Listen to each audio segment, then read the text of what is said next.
Good to go. Let's do it. All right. Well, good evening, everyone. Welcome to episode 9 of Brothers Y'all Good. My name is Mike. I'm here with my co-host Jason, and we're happy to welcome you to this episode of Brothers Y'all Good. So as we start off every week, Jason, let me ask you first, my brother, you good? I am good. It's been one of those weeks. I'm learning to be grateful for whatever I get.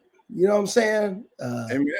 I was at a homegoing service today, and just a reminder, you know what I mean, that number one, the scripture says death is the way of all flesh. So we know, all of us are going to have our date with that. We all have an appointment. I don't know when it's going to happen, and it's just important to be reminded of that from time to time. So I'm grateful to be here 100%. And yeah, that's good. How about that? How about you, brother? You good? I'm good. I was concerned, this week I started a trial. We were picking a jury yesterday, and I was concerned about being able to get down here from work at the end of the day and get logged in and everything.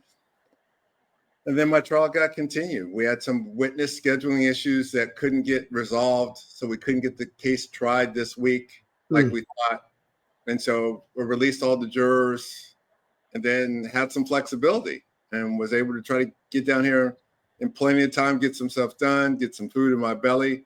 And so I miss the opportunity to be in trial. That's always an exciting time at our court. Sure. But I love the fact that I don't have that obligation way in front of me, and I wasn't worried about trying to get folks done so I could get on public transportation, get back down here. So I'm good, but I'm especially good because of who our guest is tonight, because we ain't got no guest. But that doesn't mean we're not going to have an amazing conversation, because I'm going to get a chance to actually ask you some questions. Yes, sir. About the amazing life of Jason Shanley. But before I do that, Jason, why don't you tell everybody what the podcast is all about? Absolutely. Happy to do so, man. Brothers Y'all Good is more than just a podcast. This is a real talk space where Black men can come through, open up, and get honest about mental health. This show dives deep into the stuff that matters: faith, fatherhood, fellowship, and all the ups and downs of navigating life as a Black man today. From dealing with stress, anxiety, and trauma to breaking through the stigma that's been holding us back, this podcast keeps it real with personal stories, expert advice, and practical tools to help you find peace and strength. But this ain't just talk.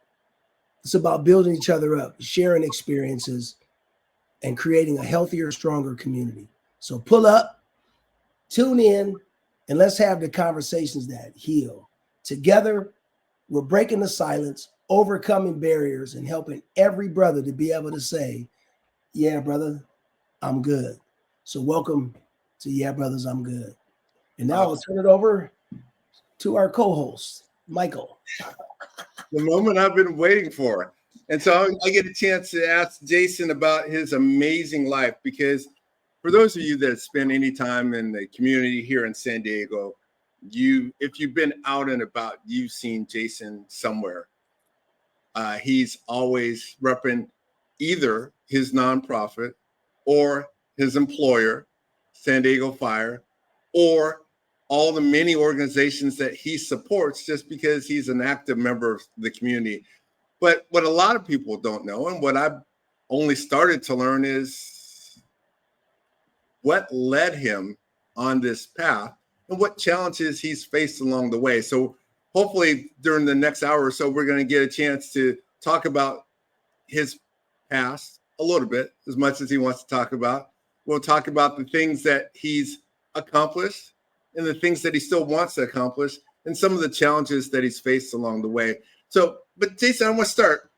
Tell everybody where the story of Jason Shanley starts. Where did you grow up, and how did you get to San Diego? Good question. All right. Well, so the story began September 9th, 1970 in Ramsey County, Minnesota, St. Paul, Minnesota. I am the child of James Walton Millsap and Carol Shanley. I was born a happy young man, no risk and complications. I came out walking. I was a precocious young lad. No, I'm kidding. But so I grew up in Minnesota. Um, grew up in a fairly mixed community. Um, I always say Minnesota is an incredible place to be from. I have fond memories of Minnesota. I still have a sibling that lives there now, and some cousins. Um, and yeah, so from there, uh, actually, what got me to San Diego was I started doing some things I didn't have no business doing at an early age. I started drinking and smoking weed. I was smoking cigarettes when I was like 9 years old. Um, and there he is right there. That's your boy right there. Your boy, look, I always had a big head. You see that collar? You see that collar all stretched out? Story of my life, man.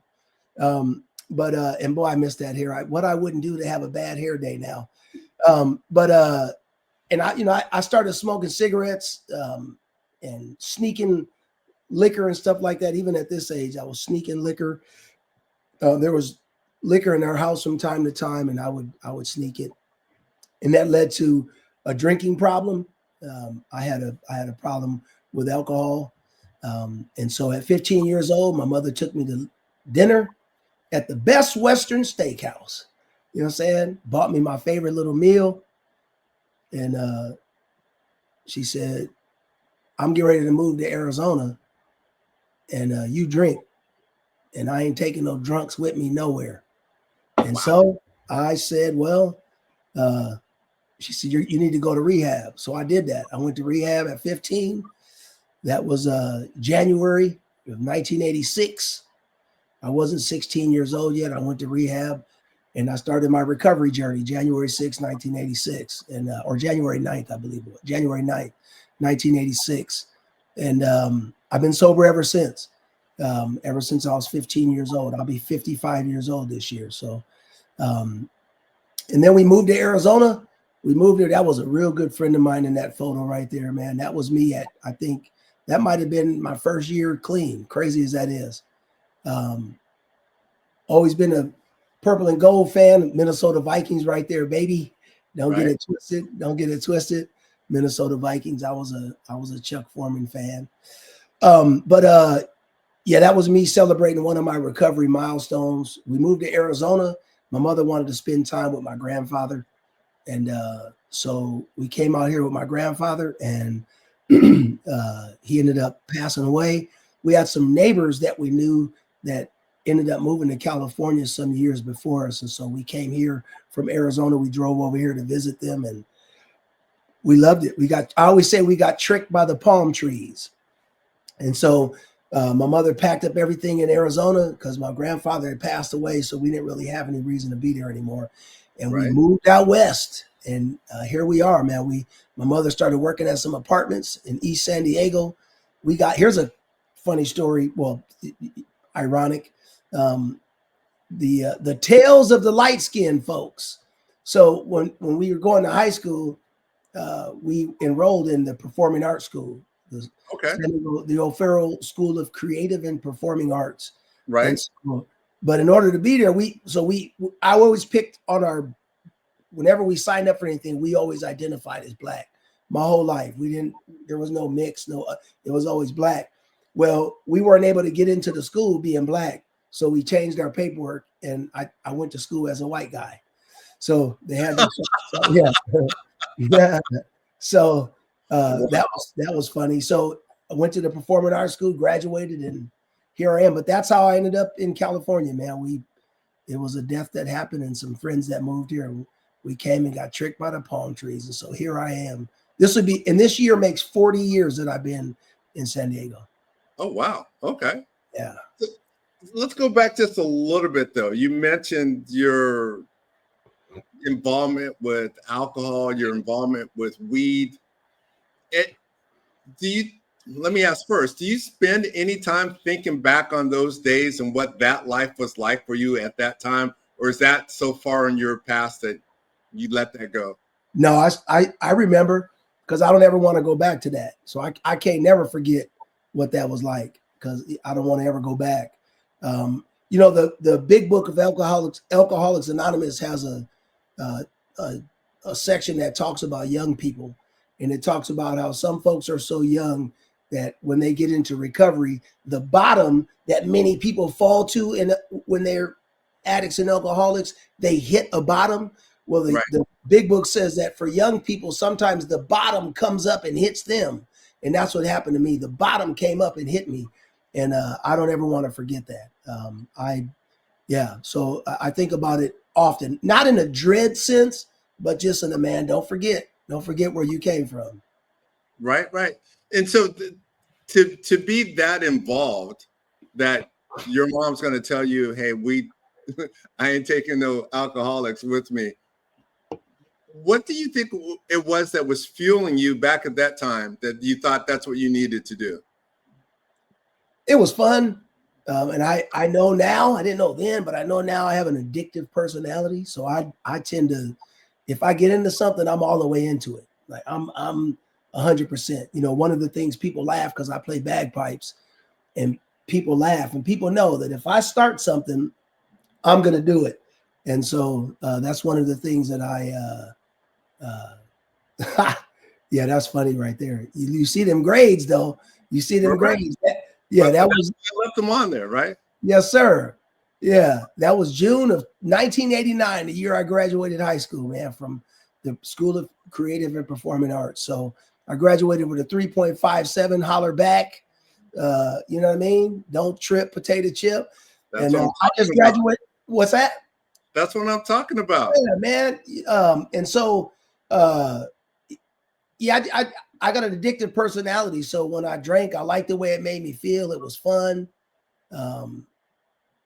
I didn't realize that's really more so what it was. It didn't do anything for me. I mean, obviously, I got in a lot of trouble drinking. I mean, there's just my mother, like, I mean, it was one night I came home drunk, and I always drank to get drunk. I never I envy people that can, you see people twirling their little sniffers, and then they sniff the liquor, and, it look all classy. Or, I do like to watch if I'm on the plane. One time I was on the plane and I saw a bartender video of really flamboyant bartenders that make really cool drinks. And so, they shave the ice down and do all this stuff, and they put it in the cup and make it spin. And I like watching stuff like that. It's really cool. But for me, I could never drink like that. I could never take a little cup and then, you sip on it for 45 minutes because it costs $45. I'm taking it to the dome.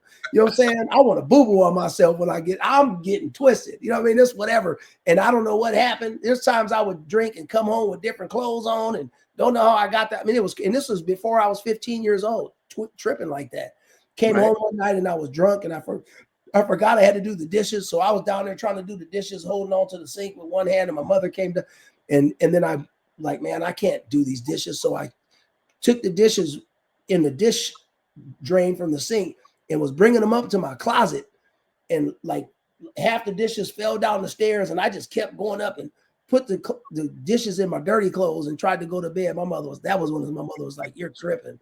You're going to rehab, homie. You know what I'm saying? And here we are, man. I ended up going to rehab. So okay. Yeah. No, that crazy. When did you first realize you had an addictive personality, or could put that name to it?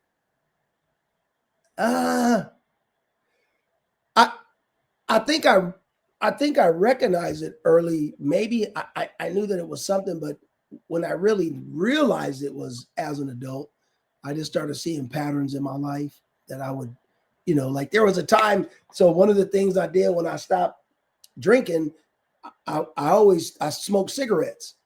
And so, I was addicted to cigarettes, and then I wanted to quit cigarettes, and I started chewing tobacco, and I was like all in. Me and my homeboy used to have chewing tobacco contests to see who could put the most chew in their mouth at one. Stupid. And most people could take a can of chew and it'll last them 3 days or 2 days. Man, I'm doing 2-3 cans a day. I'm like, everything I do is just expensive. It's dumb. And so I just started realizing stuff like that over time. Man, I don't have the discipline and it's not in me to do. And the big book, actually, in the preface to the big book, it talks about that science can't even figure out what happens when people like me who do something and just dive all the way in. There's no help for that outside of what they found helped, which is Alcoholics Anonymous, one alcoholic working with another. So just over time, I just realized, yeah. Okay. And so you're done with high school. Well, tell us a little bit about this time. I was actually a crazy thing, man. That was when I was a barber. I was a barber at this time, and that was outside the barbershop on El Cajon Boulevard. I decided one day for the first time in my life to let my hair grow as long as it could go. And when that bun got let down, my hair was down past my shoulders. And I had never done that before. I just did it just for the heck of it. I walked into the fire station looking like that when I first started working, when I first was on my pursuit. And my mentor, Captain Haynes, saw me like that. I introduced myself to him. I just shared this story today. Again, I share it all the time, but he shook my hand and he said, son is a brother. He said, son, let me tell you two things. I said, oh, yes, sir. This was the first day I met him at Station 23 at Briarwood and Paradise Valley Road, Station 32, sorry. And he said, I wouldn't hire you for two reasons. I said, what do you mean? He said, number one, your hair is too long. Firefighters don't wear their hair like that. He said, the second thing is your handshake is weak. I know you're not serious. I was like, what? And so what I tell all the young people now, what you think I did? I went home and shaved my head. Absolutely. I went home and shaved my hair and shaved it down to the white meat because I learned early on that winners do what they have to do and losers do what they want to do. And so I've been able to have an illustrious career because I decided one day to go and cut my hair. This is a really dope picture. This was after our academy graduation. This is me and our newest fire chief. We came on the job together. I was his barber at one time, believe it or not. And you see what happens when you sit in my chair, you end up like that. So ladies and gentlemen, it's a fair warning. There's something wrong with my clippers. But this was when we graduated the academy in 2000, and this was 2024. Here's what's really ironic.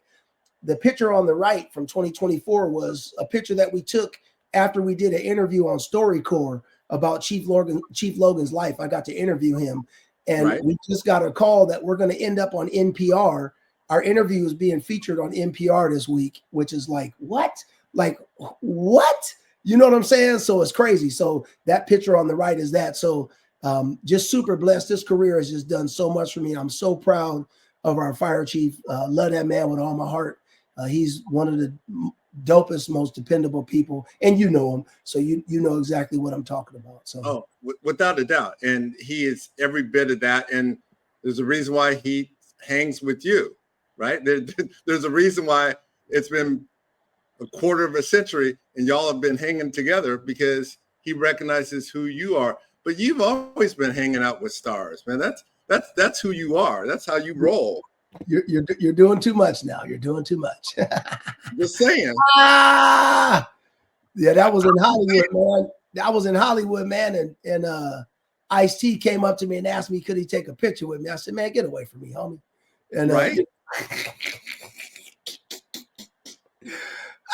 me and Ice-T, that was in Los Angeles, man. That must have been in like 1998. That was before the fire department. That was like 97, 96, 97, something like that. At I forgot where we were at.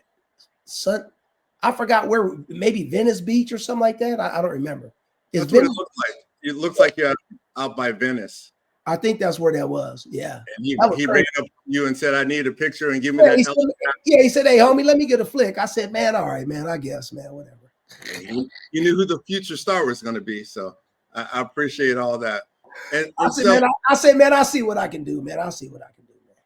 Right. If you got time, right? Because you're a busy man. You got stuff going on. Come on, man. I mean, come on. You know? Right. Come on. Yeah. Because, and you're going to act like, well, I was just doing that for him.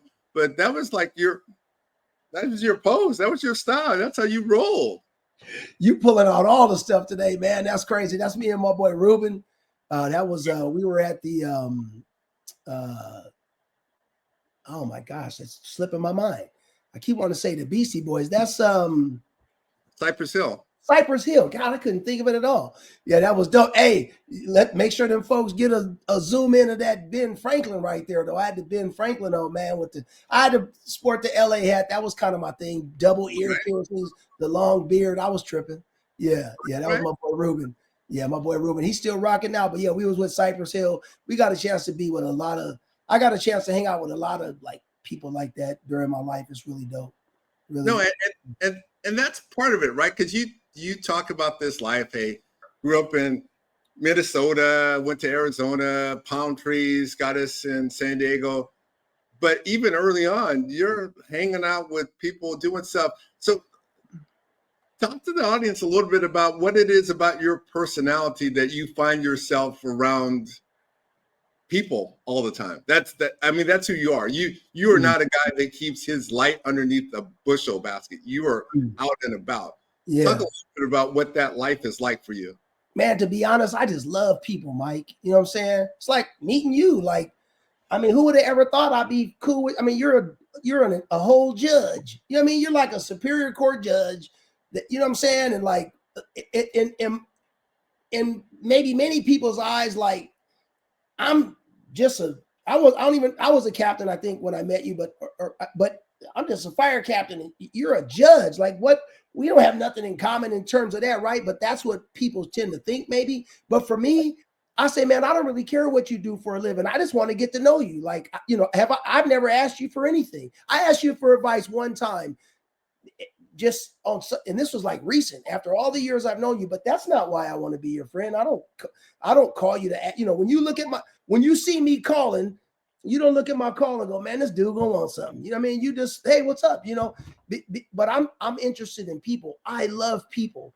And so a lot of that comes from now because of my theological mind frame. But before, it's just, I love people. I just love to find out stuff about people. That's something that I've grown to really enjoy, is meeting people and hearing their stories. And so, you know, the scripture says that people are created in the image of God, the imago Dei. And so what I've learned over time, I used to be super judgmental as a Christian. I was the type of person that would make judgments about people and call people names and, you know, whatever. But I realized one day I had an epiphany, thank God, that it was like, man, people are created in the image of God. And even if we disagree fundamentally on lifestyle, you know, opinions, whatever, it doesn't matter. When I meet you, I have a responsibility to honor the image that you're created in. And so I need to know your name and your, you know, where you from? What's your favorite color? Like, you know, how'd you grow up? Whatever. Like, those are the things I want to get to know about people before I find out anything else. And then from that came me becoming a barber. And that's how I made my money. You know, barbers know a lot of stuff. I know a lot of stuff about people that their spouses probably don't know. But that's because you spend that intimate time with somebody when they're cutting your hair, that you know, get to know them that way. So my love for people, there it is. That's my boy Steve. He actually used to be the president of the NFL Players Association. That was back at Looking for Zoes at 32nd and Main. That was before I went to, and if you notice right behind me, if you notice that picture behind me, I always keep a picture of my wife hanging up in my workspace, and that's her right over my right shoulder right there. No, that's actually Looking for Zoes. I'm sorry. That is Looking for Zoes. I mean, that's not Looking for Zoes. That's CNR's Unique Hair Design, Craig Allen's barbershop, but that still is my Master Trip. But I kept a picture of my wife in the shop. But it was stuff like this, man, getting to meet brothers like Steve, and Stephen Pierce is his name, and just a really good dude. And from there, you meet other people. I've gotten a chance to. We went to training camp, me and a couple of guys, my buddy Lawrence, and I don't know if my buddy WJ was there, but the guys that I was barbers with, we went to the Chargers training camp way back in the day before Junior Seau, rest in peace, passed away. And we were cutting hair. I cut Junior's hair, and Rodney Harrison was one of my clients. I cut his hair. I used to go to his house and cut his hair. And Jimmy Davis was a football player that I always wondered what happened to him. But so the barbershop just got me to meeting people, and I started to see like how cool that was to just have a wide range of friends. And so here we are. Amen. You talked a little bit about theology. Tell me about this, brother. Oh man, God bless it. Man, take that hideous. I look like Chucky. So I was a part of a choir, the Blessed Assurance Baptist Singers, or Blessed Assurance Baptist Church. I can't remember. Maybe it was the Blessed Assurance Singers. That was back, man. Yeah, that's crazy. That's the weirdest look I've ever seen in my life. That's literally one of the worst pictures I've ever seen in my life. But that was when we got choir robes. We had never had choir robes before, and we got one. And I wish I still knew where that robe was. But yeah, we used to get down, bro. We used to shut it down back in the day at Blessed Assurance, man. That Pastor Gregory Brown, who's still around, and yeah, and a lot of the other singers that were a part of the choir, we're still friends today. Some of them still sing at Bayview now, or some of them sing at Bayview now. Some of my friends, and you've met them before, and just probably don't remember me saying where I know them from, but yeah. Yeah. And speaking about people that I've met, tell me about this young lady. Oh, turn off the lights and light a candle. You know what I'm saying? Hey, man, that's my girl right there, man. That's my beautiful wife. That's Marla Denise. And yeah, man. So tell everybody how y'all met. Yeah, man, 93, man. I was just out and about doing my thing. She rolled up on me, much like Ice-T. It was like, hey, man, I'm a little nervous. No, I'm just kidding. That's not, I let me tell it. That's what happened. So the short story was, she's a native of San Diego, been here her whole life. And it was like 1993. Me and my homeboy JoJo were kicking it with two friends of mine. I was working at Costco. My boy JoJo was in the Navy. I got off from work. And JoJo we just became friends. He was in the Navy. We met outside of the Navy. Obviously, he just became real cool. We like adopted him as our family. I was staying with my mother at the time, and he just lived with us, man. We was cool. So we went out one day after work, me, my boy JoJo, and two of my friends from Costco, and my homegirl was like, hey, Shelly O'Neal, man, I owe my entire marriage to Shelly O'Neal, man. We went out, and she said, hey, before we was gonna go to the movies. Before we go to the movies, I want to stop by one of my friends' house. Man, Marla came out. She had the transit pants on with the she had the old school sister slippers, and them sisters know what I'm talking about. They wasn't the fuzzy ones, but it was like the old school ones. She had like a Jammin' Z 90 shirt on, I believe, and man, she is. When I saw her, I was like, dang, fine, right? Just man, she long nails, just bad hair, perm, right? You don't say nothing about your boy Ricky Valens. El DeBarge ain't got nothing on me. I slap El DeBarge. You know what I'm saying? Y'all see what we got going on right here. And that was our wedding night, August 12th, 1995.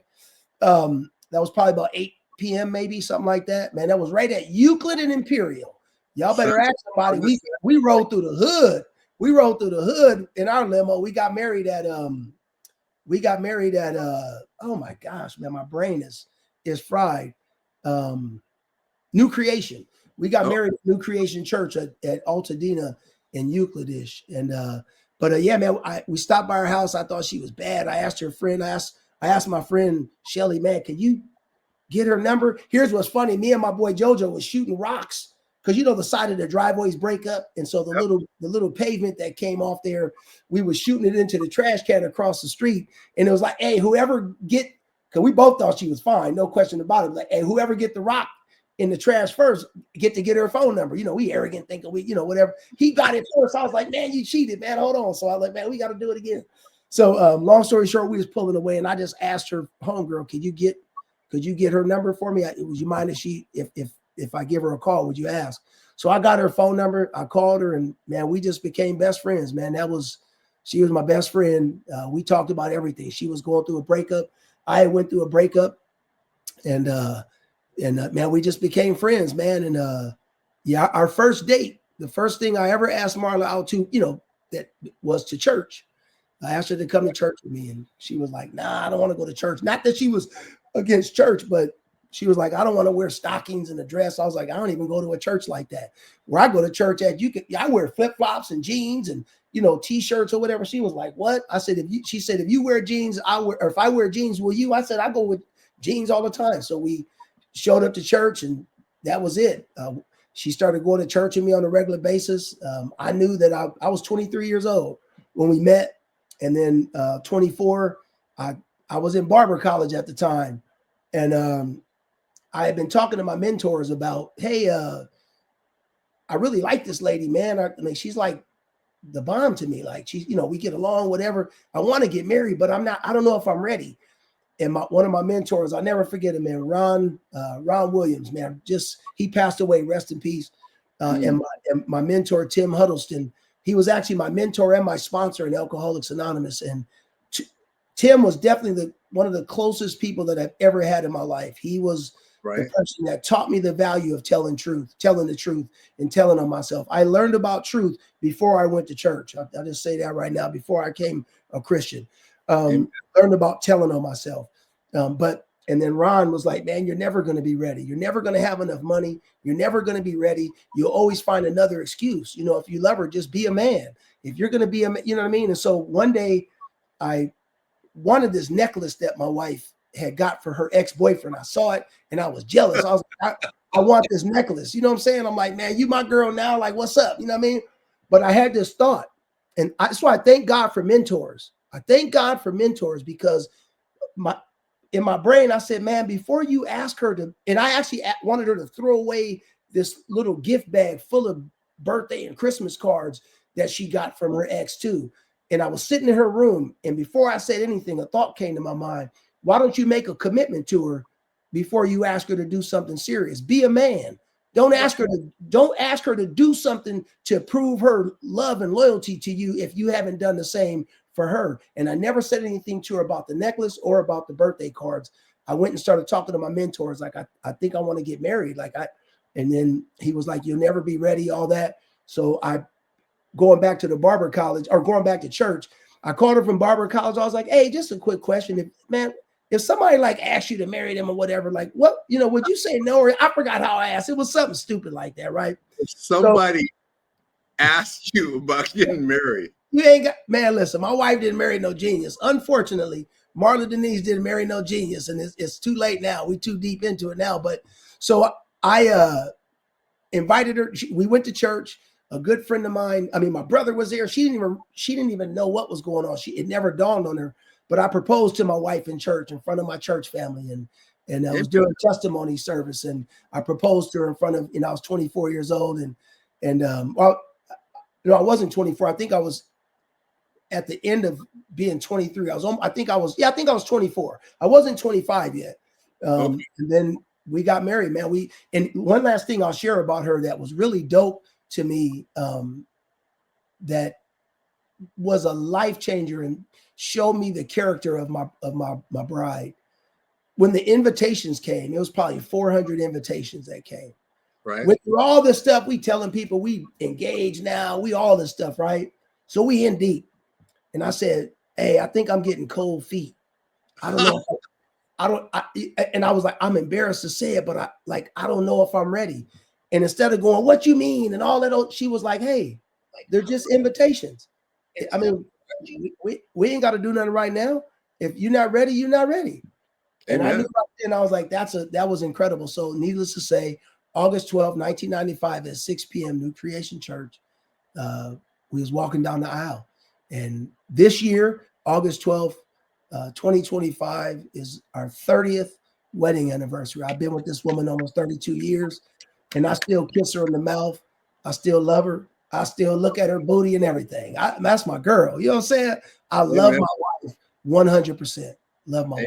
And she's an amazing woman. I've had an opportunity to spend time around her, and we all know she had to be amazing because we know who you are, and that's not an easy handle. I don't need you and Pastor Brooks to say that to her every time you see her either. Every time he sees her, he goes, sister, I'm still praying for you. Like, man, you know what I'm saying? What am I like?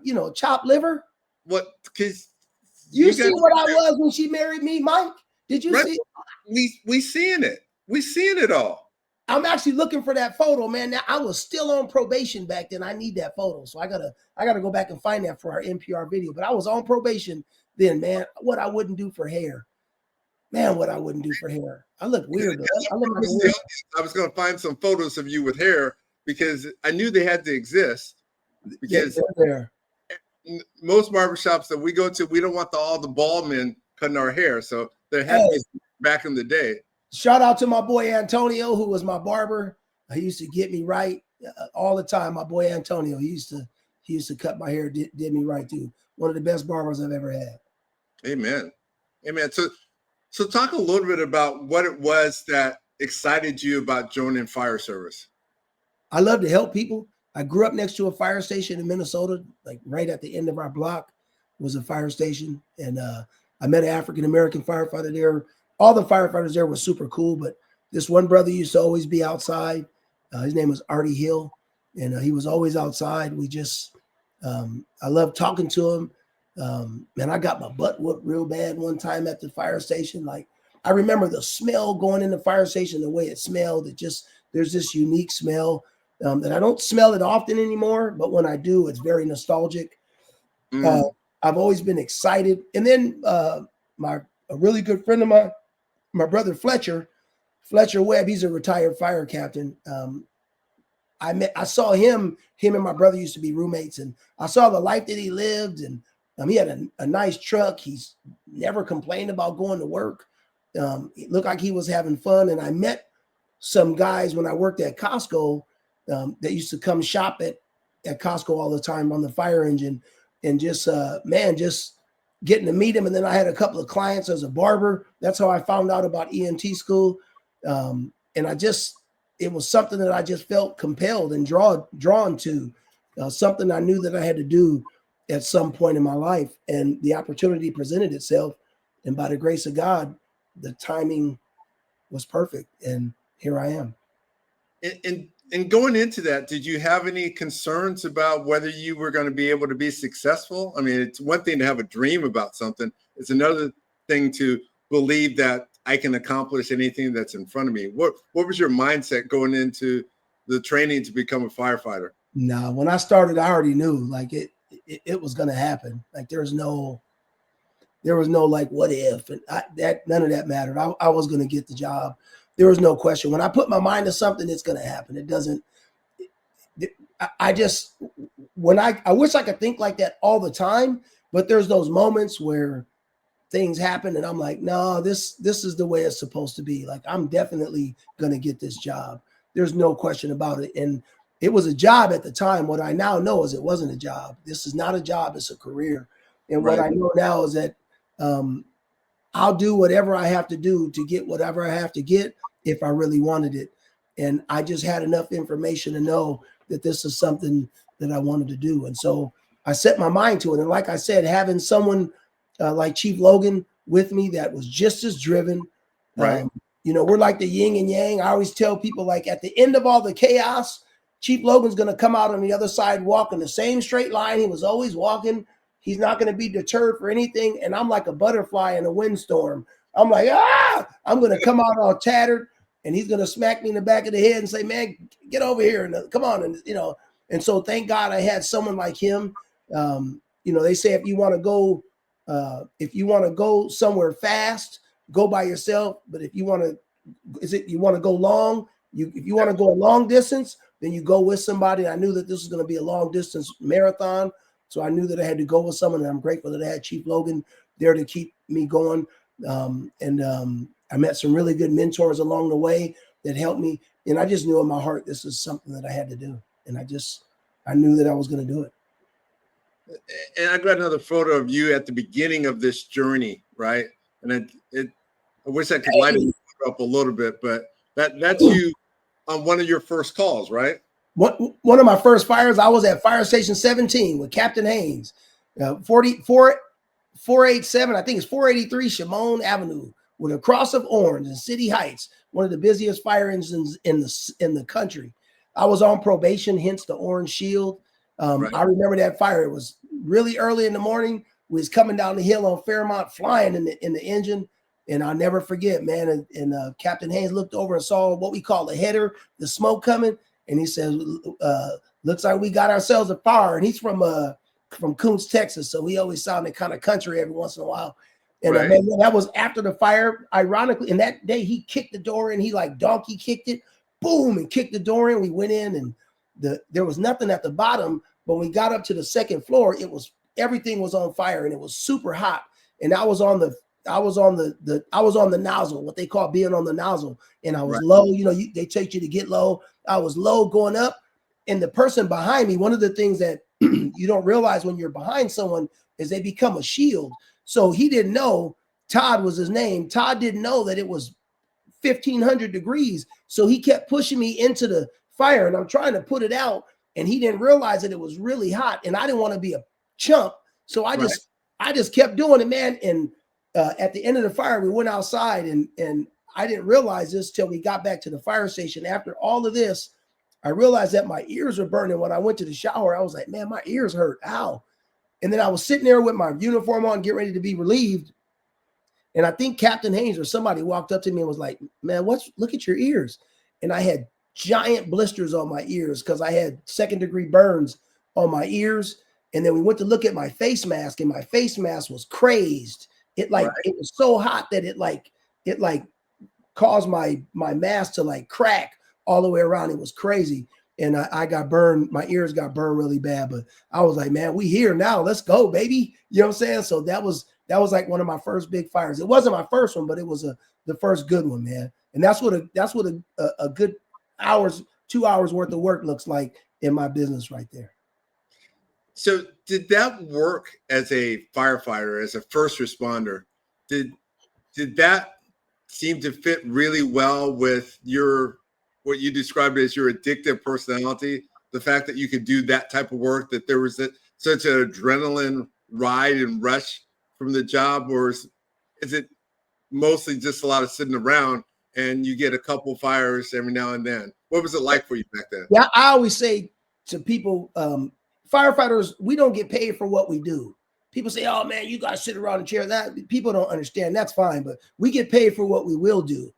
Because when you need somebody to come in at a moment where you can't help yourself, you don't know who else to call the fire department. That's what we say. When you exhaust all your resources, call us. We got the answer.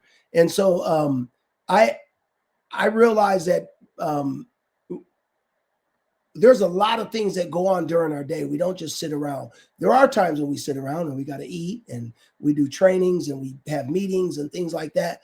But depending on where you work in the city, there's some times where, I've worked on engines where you run 30 calls in a day. And if you do the math on a 24-hour shift, if all of our calls are maybe 15, 20 minutes each, 15 minutes, and you do 30 calls, you do the math of what your day is going to look like, right? There's times where I just fall asleep on the fire engine because I'm like, ain't no sense in going back upstairs at 3 a.m. because we're going to be right back down at 3:30. So I just fall asleep on the fire engine. And do that all the time, depending on where you work at and stuff. So there are times when we don't do a whole lot, but most of the time we're like an insurance. We're a 24-hour at the moment insurance. We're the people that when everything falls apart, you call and we come to try to remedy the situation. And I like that because the fire department, for me, somebody that has ADD, look at me. I'll talk about that in a second. That was a really important moment right there. It's Hollywood looking, but that was a really important moment in the city.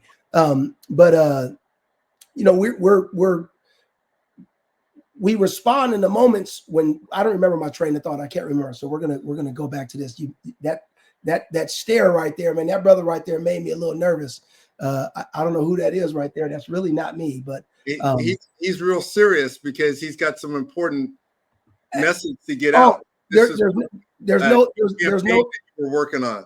100%. There's no doubt. This was Measure D here in the city of San Diego. I worked with the San Diego Building and Construction Trades Council. Shout out to Carol Kim, who is the business manager for the trades, and Danielle, who makes things happen. My boy AJ, the political director. All the folks at the trades and everybody in the 22 different trades that has shown love to the nonprofit and stuff. We love you. Very, very grateful. But this was some political work that we did. This was talking about how Measure D can help with the fire department, stuff like that. So this was a commercial that we did that was all over TV, all over everywhere. People in the prison were like, man, I saw you on TV and whatever. So it was really cool to get a chance to do that. A little bit of acting that I did on my day off to help the building trades. And so talk a little bit about, I skipped from one of your early fires to this relatively recent photograph of you as somebody who can be a spokesperson on behalf of your agency. Talk a little bit about how that journey was from somebody on probation, rushing into 1,500-degree fires, burning their ears and all that stuff, to this guy that's model ready, right? Hollywood ain't got nothing on him. I don't know about model ready, but I was ready. I always say I'm ready even if I can't go. You know, the Bible says that a man's gifts will make a place for him and bring him before great men. And so this particular picture, in this instance, for this particular thing, I wasn't necessarily speaking on behalf of the fire department. This was more just on behalf of firefighters. But I have spoken on behalf of our department. I do as a recruiter. I'm on the news quite a bit, not quite a bit, but I'm on the news some. And but I'm also a public information officer. So when there's big fires around the state, I could be sent across the state to be a part of the incident, to represent the incident to the public. I've been doing that for the past 20 years. So that's something I really enjoy doing. But the truth is just the experience that I've had over time, being this is my 25th year. I've learned a lot, and then I just have a gift. I love to, anything I care about, I love to talk about it. And I care about the fire department. I care about firefighters. I care about the image of them. I care about the fire service. I care about the work that we do that seldomly gets noticed, and we don't do pat on the backs. We're not into that. We don't go to calls and stay up all night so you can bring us flowers and say thank you. But as a person who understands human behavior and human need, the need to be appreciated is something that people have. And so I know that my coworkers and other firefighters across the country and, you know, across the state aren't looking for thank yous, but I know that that's important. So I love to do that whenever I can. And so if I can do something on behalf of people that do what I do for a living, certainly I want to do that. So that's what that ad was there. So let's talk a little bit about that. One of the things I loved when I first started going to Bayview is the fact that among the people that they take time to honor are, hey, let's celebrate our first responders, right? If anybody is a first responder, stand up, round of applause. We thank you for what you do. I know you say people don't go into that career for that type of recognition, but talk a little bit about what it's like to have a job that's so meaningful that there's not much public acknowledgement for. That you're the one, your words, right? You're the one who don't know who to call fire service, and we'll likely take care of it. And then you probably won't thank us later for what we did. What's it like to do that over time? Because we've talked to some other folks on our podcast that have worked in fire service and realized that can be a distressing job over time. What's it been like for you? Yeah, I mean, just because firefighters don't get the thanks doesn't mean that being appreciated doesn't matter, as I said. And I think over time we trained ourselves to say, that we don't need any thank yous. We don't do it for that, whatever. And I think a lot of that is kind of where that mental health piece comes in, that makes it difficult for firefighters to deal with their mental health, because the things that we get to see, I don't say have to, because no one has to be a firefighter. You don't have to do this. I get to be one. And so the things that I get to see in my career, in my profession, the things that I've had the opportunity to witness, heinous, just crazy things that whatever. I tell people, there's sometimes that we go on calls that what we saw on that call looks like what we're eating for dinner. And you just go, well, give me another bowl. I want another bowl of it. It's whatever. You just learn. I learned to suppress that stuff.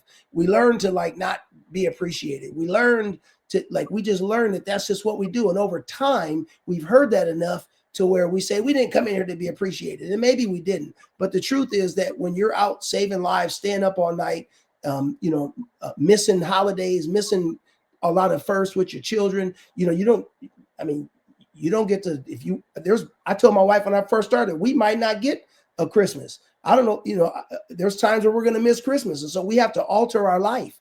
We have to schedule birthdays and other things around my work schedule. I don't get to just say, you don't have, our schedule is beautiful until it's not. Right. It's awesome until you need every Tuesday off, and you don't get every Tuesday off when you work the type of schedule that we work. You get some Tuesdays off. And so we just learn over time to just let those things go. And we act like it doesn't bother us. And we don't even address it because we've been told for so long that firefighters aren't supposed to do this. Firefighters aren't supposed to feel this way. Firefighters don't feel this way. Firefighters don't take calls home with them. Firefighters learn how to compartmentalize things. And I realized in my life, that's not true. I thought that I was doing that. And then I came home 10 years ago and told my wife, I don't want to get a divorce. I still love you and all that, but I just don't want to come home no more. And I don't know what's going on. So we started going to counseling 10 years ago. And Right. But it's one of those things where I think it's important for firefighters to be recognized for the things that they do. But it's difficult for firefighters still to get that praise. Like the Padres and other businesses around the county will give us free tickets to go to things. There's first responder appreciation nights that we do with San Diego State, with with the Aztecs, with the soccer clubs, all of that stuff. The Wave, the women's soccer team do stuff. Right. It's like, thanks, but like, I mean, we'll go, but it's like we don't. It's hard to get people to get on the field and wave their everybody and say thank you. Most people just don't want to do that. Or you go to a fire and something happens, which leads to like why I became a public information officer, is that I like that people show up on fires and put the microphone in front of someone's face, and guys don't want to, and gals don't want the camera. But I'm like, I want to tell the story. I want to say, hey, they got to this fire really, really fast. And what you see here is not what would have been had they not been here. The things that these women and men do for you on a regular basis that you don't know is really, really important. And here are some of the things that they do. Here are some of the things that you don't see. And so somebody needs to tell that story.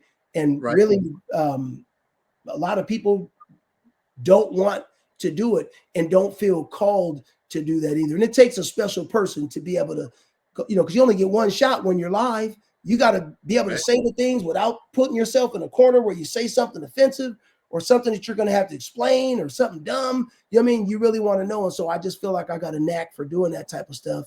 And because I have so much time on the job and I know what's happened to me, and I just believe that if it's happened to me, it probably happened to somebody else too. Right. So let me go back for just a second, because you do what many of our guests tend to do, which is you get to that thing that's really impactful.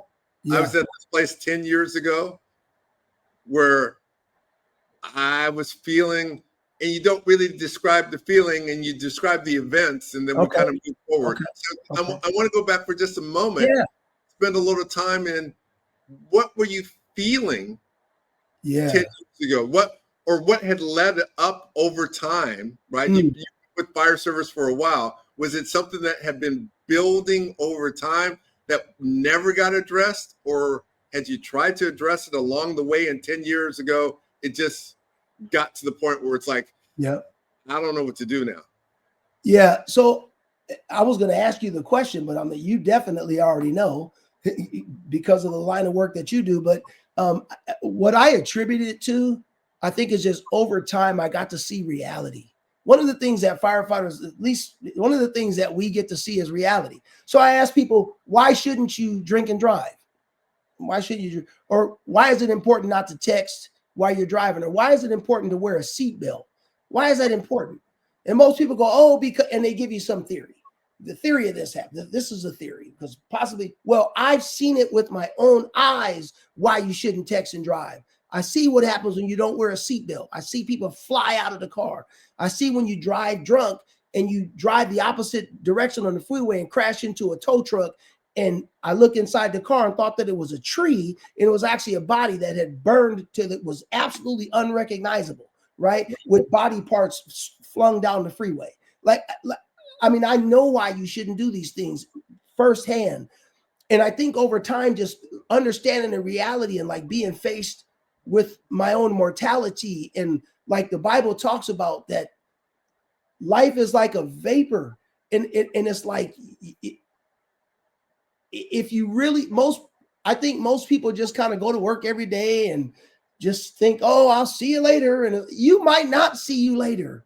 Like, no, you literally might not come home today. And people say, well, don't put that in the air. First of all, you don't have power to dictate what God is going to do in my life. You can say whatever you want to about me, to me, about what I'm trying to do. You can't curse nothing I'm trying to do. You can't make nothing I'm trying to do happen. Whatever God got for me, ain't nobody in the world can do anything to stop it, because if God is for me, he's more than the world against me.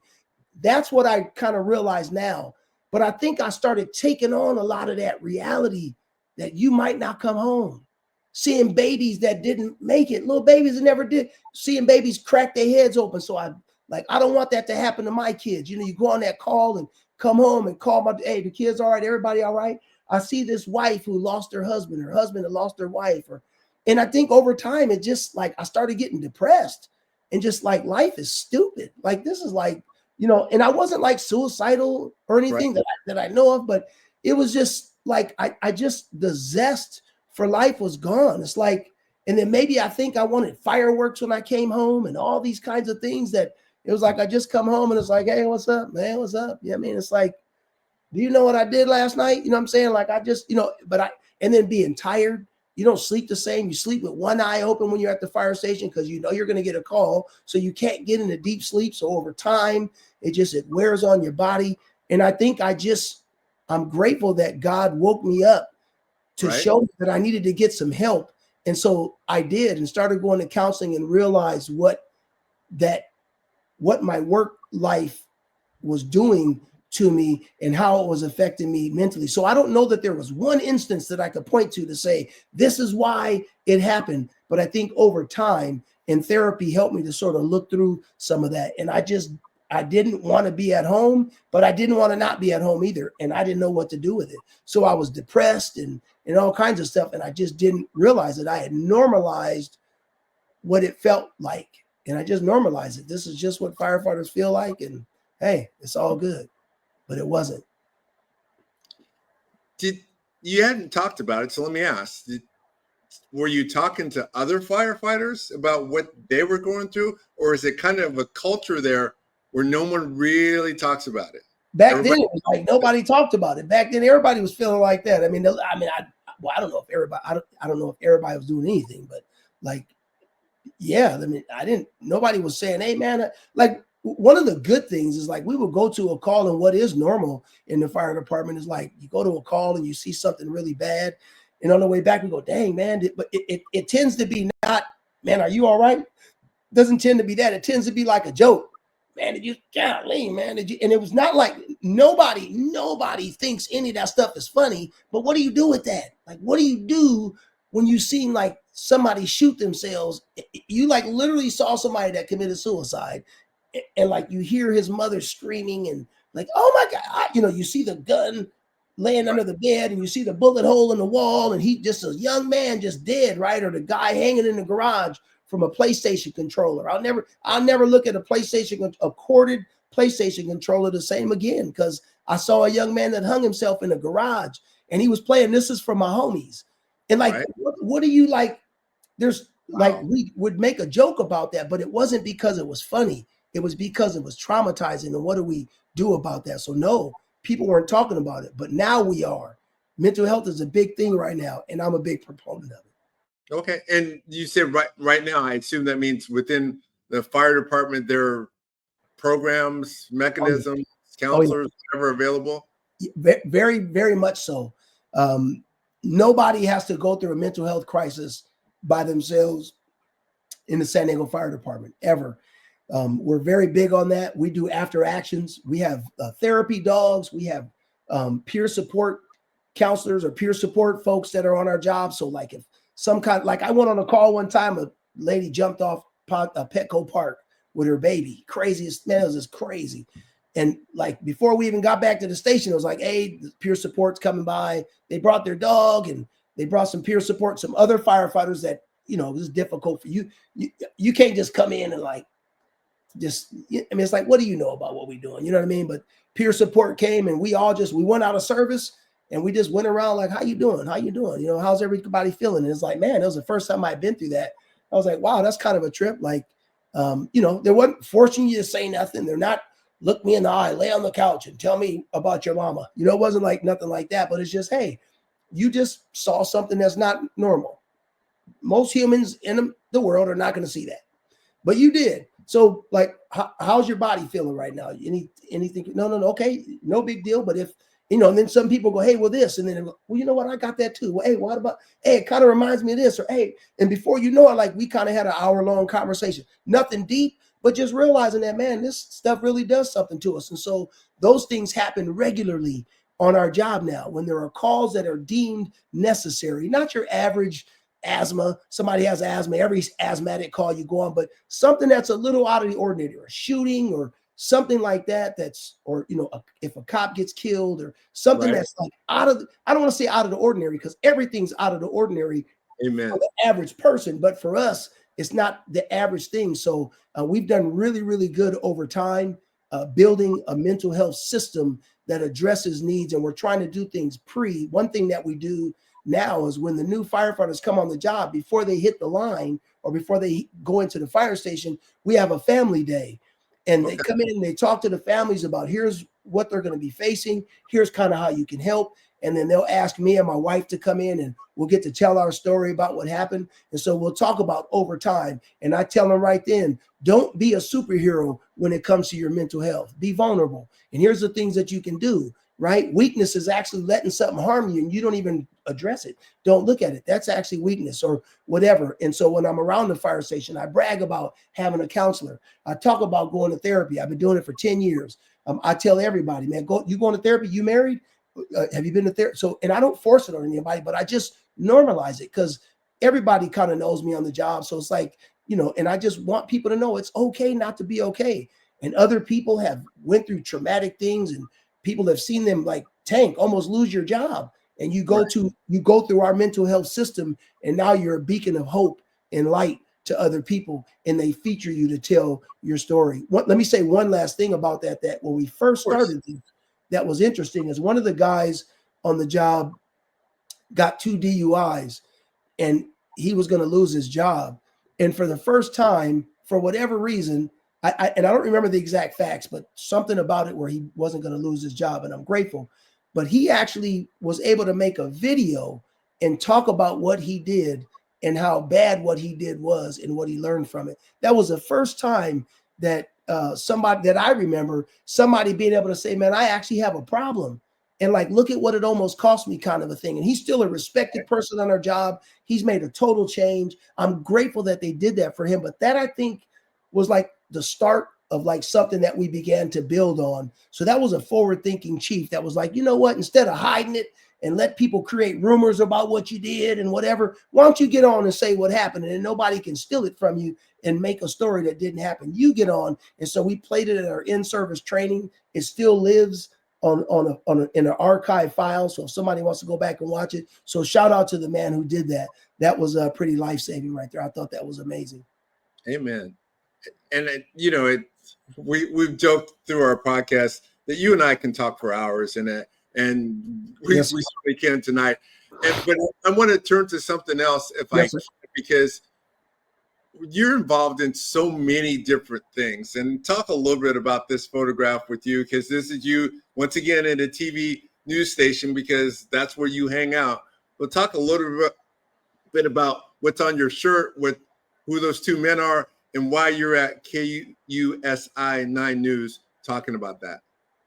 So about 6 years ago, began a ministry, really. That works with formerly incarcerated women and men to get them connected to careers in the building trades. And this was right at the beginning, like our logo is not even that anymore. But at the beginning of our getting out there amongst the people, we were on the news quite a bit, telling our story and talking about what we do. And these two brothers are brothers that I asked to be a part of what we were doing at the time, because of what they were doing in their careers. One of them became a carpenter. The one on the left became a carpenter, and the one on the right became an electrician. And I know that Coach Ed won't mind me telling his story, but I don't want to share the other brother's story without his permission. But he's doing Right. really, really well. Super proud of him. Coach Ed was formerly incarcerated. That hero thing that's a vision he has for something that he does personally about the hero within you, and it means something. And this was when he first started in his trade as an electrician. He's now a general foreman. He became a general foreman. He just graduated late last year from his IBEW Local 569, the electricians 5-year apprenticeship program, as a journeyman electrician. And then soon after, a few months after he journeyed out, he became a general foreman. So now he's a general foreman working at the airport. So he's running a big part of a job now as an electrician. And so I'm super proud of him, super proud of both of them. But what we do in our organization is we focus on life skills, rebuilding the family, rebuilding the community, and civic engagement. And the whole goal of our work is to reduce recidivism, increase public safety, and change the narrative about what it means to be formerly incarcerated. And so we believe that jobs aren't what make people better, and jobs don't keep people from prison. It's certainly a piece of it, but having a job is not enough to keep someone from. It doesn't reduce recidivism, right? Jobs don't do that. But what does reduce recidivism is people becoming whole people.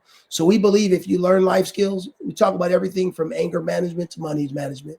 If you can rebuild your family, if you've been gone 10 years and you come home, your wife wants you to be a husband, even if she knows you can't do it perfectly, there's an expectation that many times is not talked about. So you come home and it's like, can you go to PTA with me? Well, I just want you to be with me, she's thinking, right? But you're thinking, I don't want these people to ask me where I've been. And all of a sudden they think I'm a monster, whatever. So we want to change that narrative. And those are things that need to be talked about. I want you to be a father or a mother to your kids. Well, I've been gone 10 years. I don't know how to do any of that. Like, I just want to walk on carpet for the first time in 10 years. And you want me to I want to be a part of it. And a lot of the folks, when they come home, really want to step into those roles and do them well. But that's not something you just fall into. You actually have to work on being a father, work on being a mother, work on being a spouse or a loved one. You have to work on that stuff, and creating the space for that is important. And then rebuilding the community. If you tore up the community, you have a responsibility to go back and invest into what you tore down. So we do a lot of community service stuff. And then civic engagement. Politicians have no business making laws and rules about people's lives if they're not affected by it. So people that are affected by the laws and rules that you're making or enforcing, they should be at the table to help you to figure out what to do. So that's kind of what we do in our organization. The technical name of our organization is Building Justice. I got that name from Tasha Williamson. Shout out to my sister Tasha. That was an organization name that she was going to start, but because she was running for mayor, she wasn't able to do it. So she said I could have the name, and she asked me to use it, and it made sense. Building, working with the building trades. Justice is something that we believe in, so Building Justice made total sense. But people know us on the street for homework. We're Sharks. Homework. That's the street name. That's our hood name, is Homework. So okay. Shout out to my Homework family. So talk a little bit about how you got involved in that work, right? You're doing your commitment. You're all in on your career in fire service, and this is on top of, in addition to. Sure. How do you connect those two paths? Yeah, I love to help people, again, spiritually. The Bible says, Jesus says in the end, when people stand before him, one of the ways that he separates the good, the wicked from the just people or whatever, the saved, unsaved, however you want to say it, is, when I was hungry, you fed me. When I was thirsty, you gave me something to drink. I was naked and you gave me something to wear. And when I was in prison, you came to visit me. And they're like, well, when were you ever hungry, naked, thirsty, or in prison? And he said, whenever you do it to the least of these, you've done it for me. And so my philosophy is, if I want to know where God is, I need to go to where the least of them are. That's where you're most likely going to find God. And so I just realized that the people that get thrown away a lot are people in prison.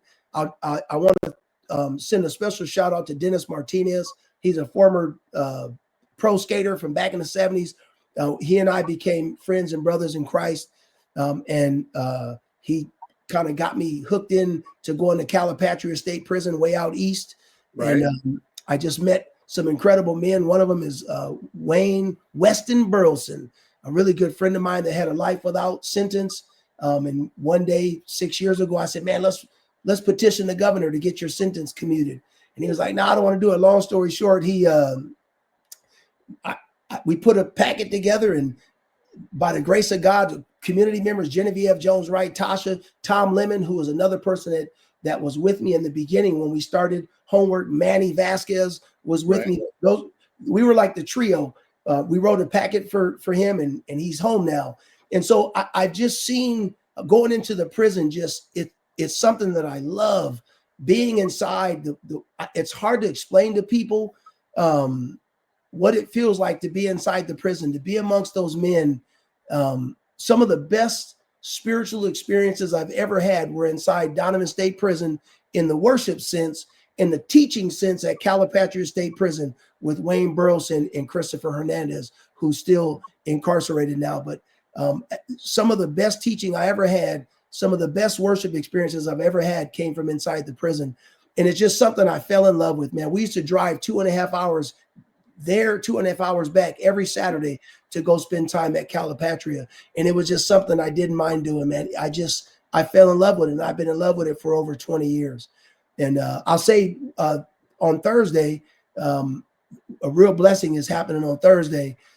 We have an opportunity to go to Donovan State Prison for the past 3 months. Right.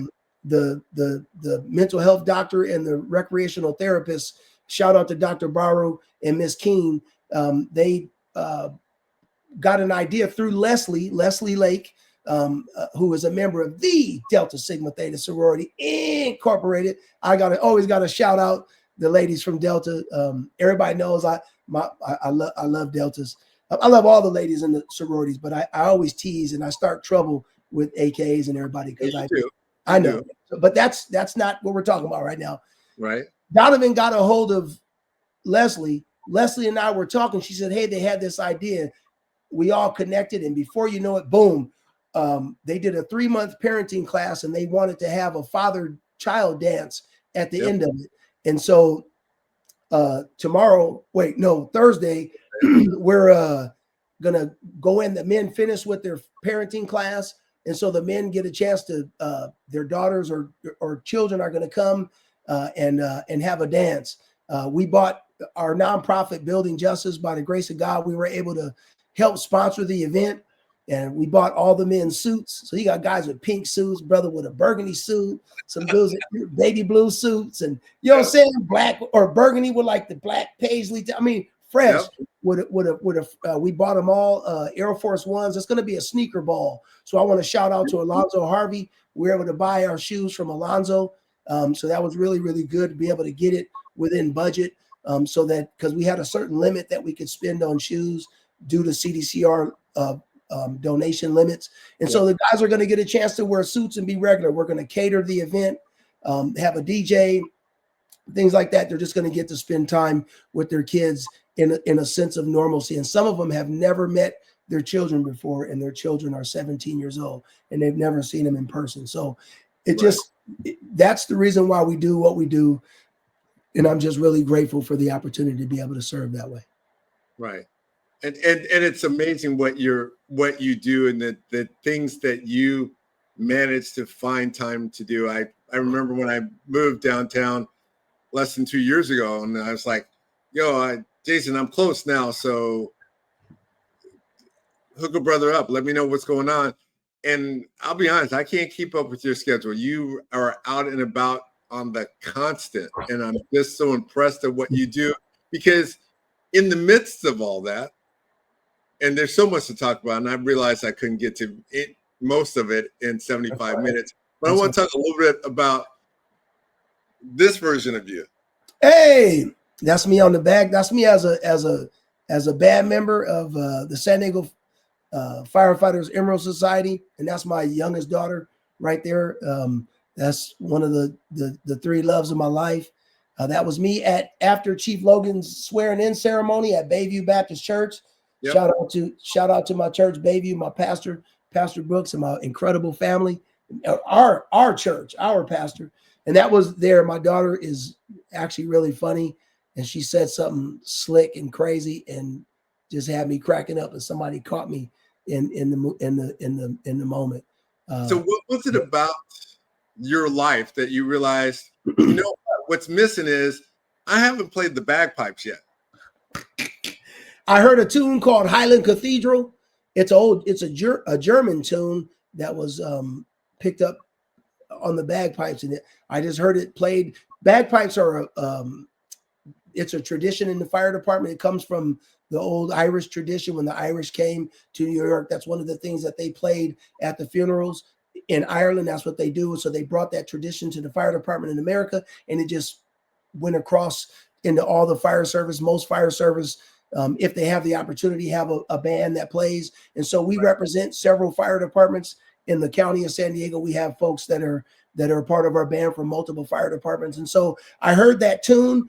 I had heard Amazing Grace. I just played at a funeral today. I actually got to solo the first part of Amazing Grace to a amazing battalion chief that was a mentor and friend of mine, that I played at his funeral today. But and Amazing Grace is normally played. And so I heard that at funerals. I've seen him at the fire department graduations, all of it. I've seen the bagpipes. And then when I heard Highland Cathedral back in September of 2023, I said, man, I want to learn how to play this tune. And I asked the band director, asked the pipe major, can I join the band? He said, absolutely. And he gave me the little practice chanter, and I started practicing, man. I would practice for 5 hours a day, every single day. And I got what they call kilted. I think I was kilted in like 6 months, which is unheard of. And Right. And just because, like I said, when I am going to do something, I do it. And so I'm a proud member of the San Diego Firefighters Emerald Society now as a piper, and it's one of the highlights of my life. And you've got a number of things that you're proud of. Talk a little bit about this photograph. Man, well, there's a love of my life, Marla, right there, that sweet piece of chocolate right there. And I love her to life. If you're looking at the photo on the right, that's my oldest daughter, who's a graduate of the Howard University, the real HU, And so she's a nurse now, really grateful for her. And then all the way to the left is my baby girl, Naya, who is a Berkeley Bear, along with Alonzo Harvey. Shout out to my baby girl, Go Bears. And just a perfect school for her. She's phenomenal. Both my daughters are amazing. My wife homeschooled the one on my youngest daughter for her first 8 years, homeschooled the one on my right for a few years. They both graduated from traditional high schools, and both doing really, really well in college. My wife's been a stay-home mother for almost 17 years now. By the grace of God, the fire department allowed us to do that. And I got a community service award through the Johns, which is the kind of the community service wing. And they give a lot of scholarships and stuff to people in the building trades. They honored me 2 years ago with that award. And so that was me. And I'm actually a John. I've been a John now for 3 years, and they wear red bow ties. And so that was at the John's dinner that you'll be going to this year, because I don't think you've been yet. So you'll be going to the John's dinner this year, and you'll get to experience it yourself. Outstanding. And talk a little bit about this award. Hey, yeah, my partner, Mr. Millsap, he's a Millsap as well. I swear we're related. We never figured it out. Carlos Millsap is a friend of mine, super community member. He nominated me for the National Life Do Good Hero Award through National Life Group. And for whatever reason, they thought it made sense. It was a good fit. So I got an award and got a $500 donation to the Emerald Society band that I'm a part of. I used them as the ones that I wanted to give the money to. So that was what that was. I got the award last year from the National Life Group. So shout out to my brother Carlos for helping with that, facilitating that. All right. Like I said, I could stay with you all night, but I'm looking at the time. We're about almost an hour 20. So let me do this, Jason. Let me turn it over to you, and let me open it up for you. this is your chance to speak directly to our audience. You know what the podcast is about. You know what your life's about. What's the one thing you want people to know, either about your life or about what they might be able to do with their lives so that they can seem to get the joy out of their lives that you get out of yours? Number one, I think is, I mean, it probably sounds easier than what it is, but don't quit. Don't quit. I see too often, and I've seen it in my own life, times that I quit 5 minutes before the miracle is going to happen. And so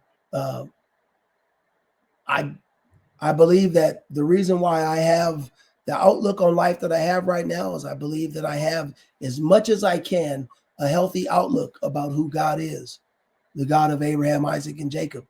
I realize that there's a lot of boogeymen that I was afraid of in my life. One of them was truth. One of them was vulnerability. And I realized that there's no reason to be afraid of that. I learned something really a long time ago, ironically, through a movie, and it was 8 Mile with Eminem. And he did something at the end of 8 Mile that was a game changer for him. And when they made fun of him for being white, living in Detroit, and just lived in a trailer park, had a dysfunctional relationship, everything was wrong. And they would always use that as a way to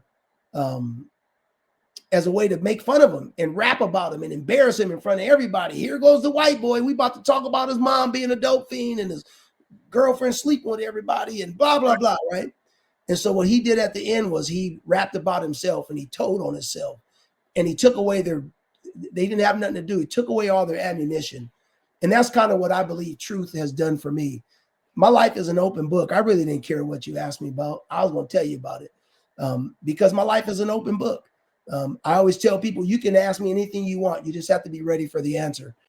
And I believe I learned early in Alcoholics Anonymous that if I tell on myself, if I want to tell on myself before myself tells on me.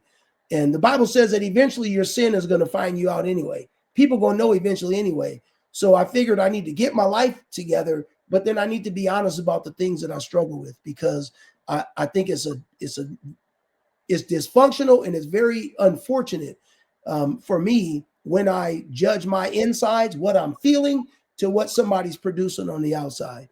One thing that my dad always told me is just because a dog is wagging his tail doesn't mean that it's happy.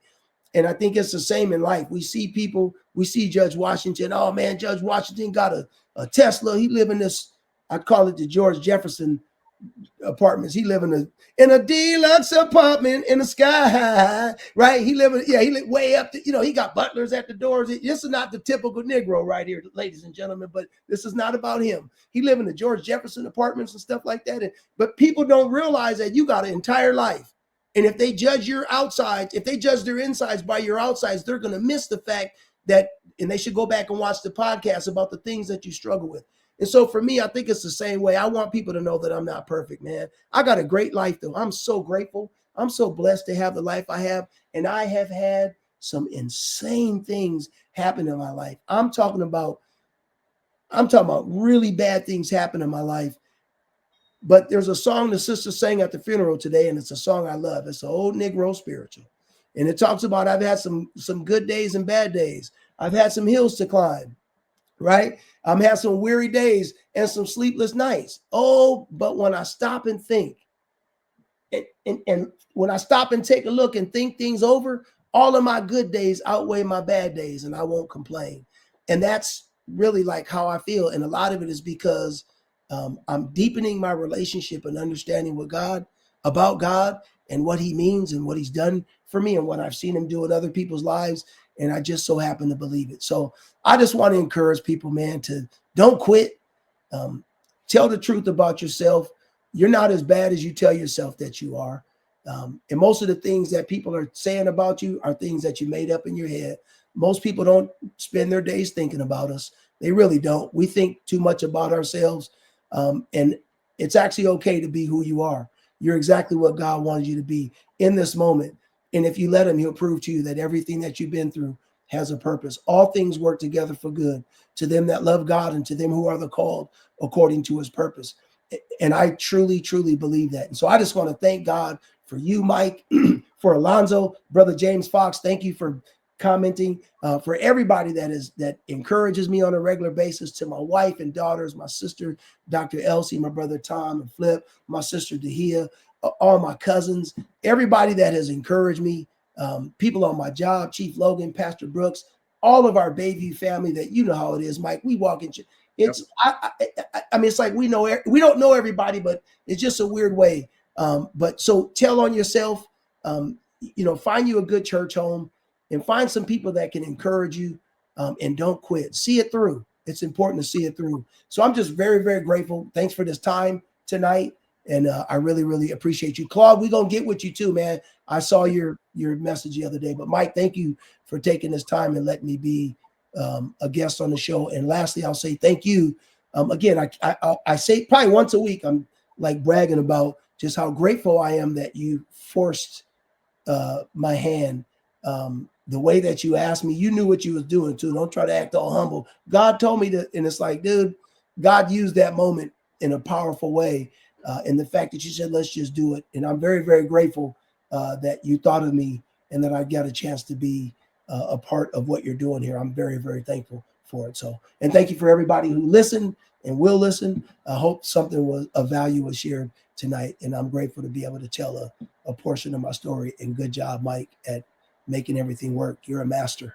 No, I appreciate that, Jason. One of the things I was excited about for tonight was the fact that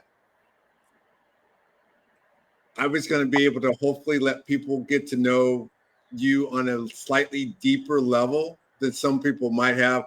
One of the things I knew about you is you're on social media. And so for folks that wonder, all the photographs that I shared are all ones that were previously shared by you publicly online. And so I didn't dig into crates and pull out stuff that you, oh my gosh, where'd you get that from?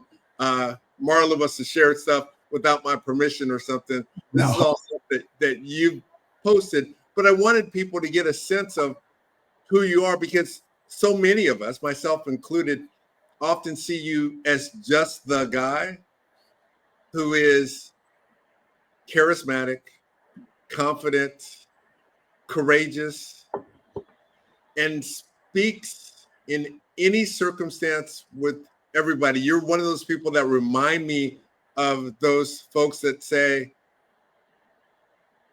everybody is my friend. I just haven't met some of the people yet. That's how you seem to live your life, that in a room full of people, 90% of them, and the other 10% you'll know in a year or so, because that's where your heart's drawn. And so I appreciate you for the gift that you've been to me, because you've drawn out that side of me. I was thinking today that I used to run a script in my head about who I was and where I liked to be and why I didn't like to be in groups and crowds.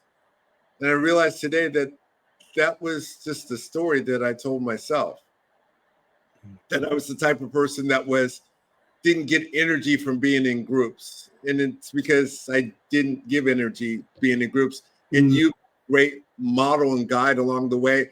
And so I can say with humility, asking you had nothing to do with me. It had everything to do with God, because I wanted to do the podcast on my own, because I tend to be that keep everything to myself type of guy.